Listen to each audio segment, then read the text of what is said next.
Ang talagang mahalaga ay kung ano ang nangyari mula noon dahil gusto nang gumanti ni Jordan Poole. Kaya pagkatapos ng suntok, halatang nasa madilim na lugar ang tao. Nakakailang talagang makasama sa isang team ang taong nagpahiya sa iyo ng ganon. Sa game na to, kinailangan ni Steph na pagsabihan si Jordan sa pagtulak kay Draymond. Sinabi niya, "Salamat, hindi ito makakatulong." Sa wakas, Jordan Poole gumaganti na. Bago tayo magpatuloy, kung bago kayo sa channel, huwag kalimutang mag-like at subscribe para sa mga bagong videos. Magpatuloy na tayo. Draymond pinabilib na naman ang kanyang bunganga tungkol kay Jordan Poole at mukhang pinagsisisihan na niya ito.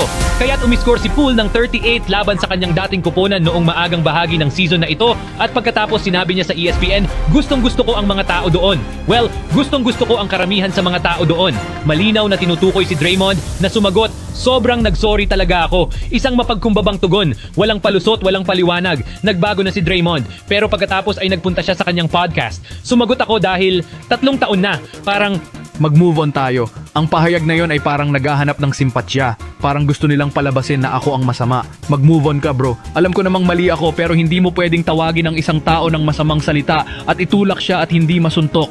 Oh, isang klasikong paghingi ng tawad ni Draymond Green. Pasensya na pero umamin na tayo.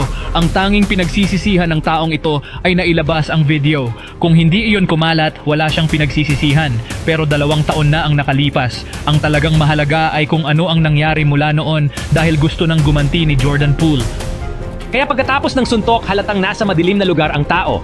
Nakakailang talagang makasama sa isang team ang taong nagpahiya sa iyo ng ganon. Sa game na to, kinailangan ni Steph na pagsabihan si Jordan sa pagtulak kay Draymond. Sinabi niya, "Salamat, hindi ito makakatulong."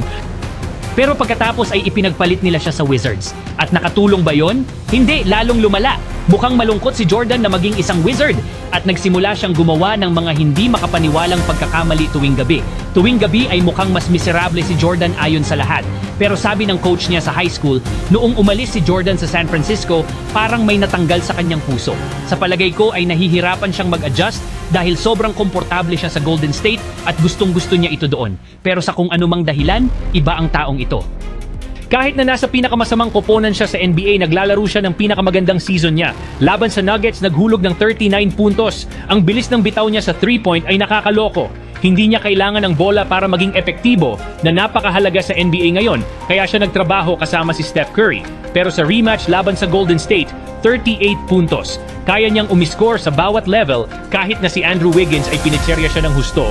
Pero tingnan mo, hindi ko sinasabi na MVP siya o kahit ano.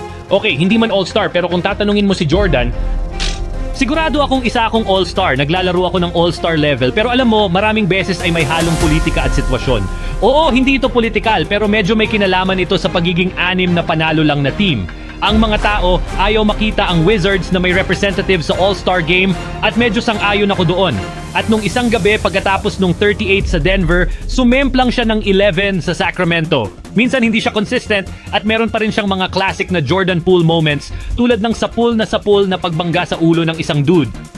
Sinasabi ko parang tsamba lang yung unang tirada pero grabe yung mga salamin nagliliparan. At yung galaw na parang Matrix, ibang klaseng kuha ito. Sa kabila ng hindi maganda niyang reputation, magaling talaga siya. Hindi ko maintindihan bakit marami ang gigil kay Jordan Poole.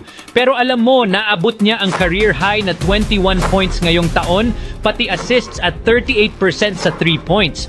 Kailangan lang talaga ng panahon para kalimutan yung suntok. Pero alam mo, yung isa na hindi pa nakaka-move on, yun si Draymond Green. Isang maliit na comment at nagwawala na ang lalaki sa kanyang podcast.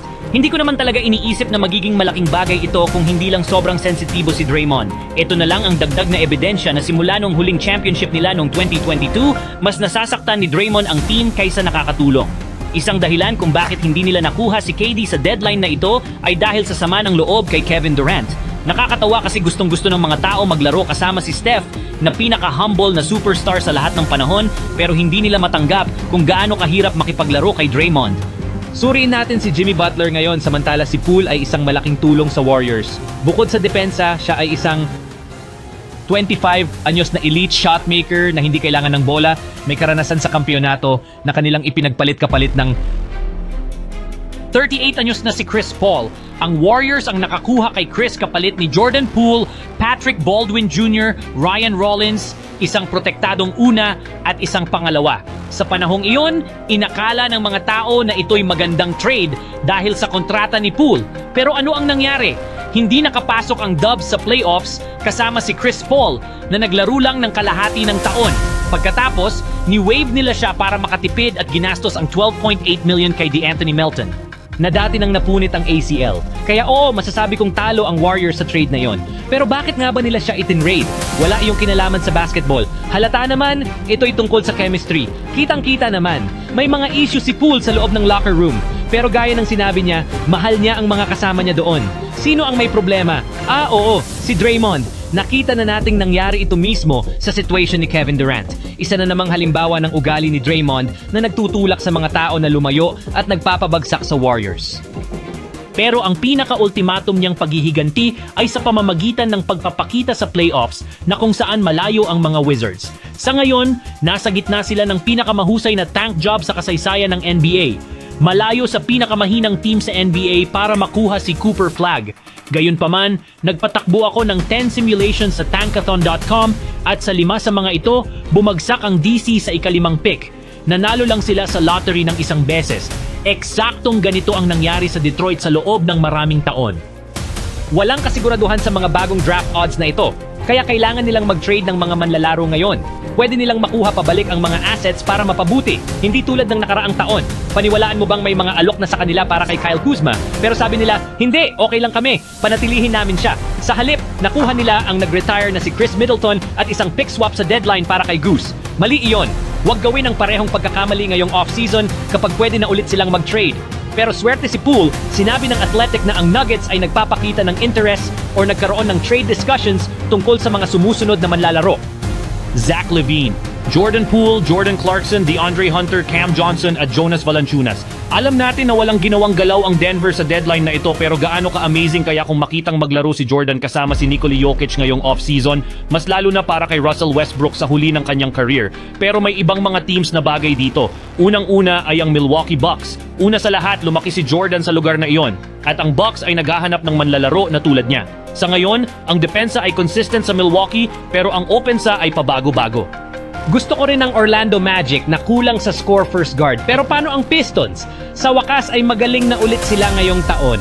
Tapos biglang bam, nabali ang binti ng kanilang pangalawang pinakamagaling na manlalaro, si Jaden Ivey.